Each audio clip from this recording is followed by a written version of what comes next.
He gave them an instruction. What instruction? Moenie kwaad raak van mekaar. Hy sê moenie kwaad raak van mekaar op die pad. Was jy het al gesien? Ek het hom meer gegee. Moet nou nie huis toe gaan stry en beklei nie. Jy het jou blessing gemis, want jy kom kwaad raak in die pad. Ek is graag gepreek. Die Here sê, moenie kwaad raak in die pad. En ek het minder gekry, dien jy net die Here. Toe moet ek hier dis het ek om kwaad te raak.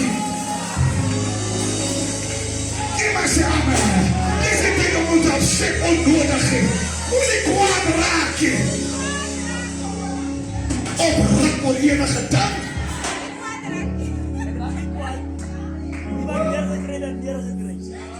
Niemand het jou gegroet by die deur nie. Nou is jy opzet en sit by die huis. Moenie kwaad raak.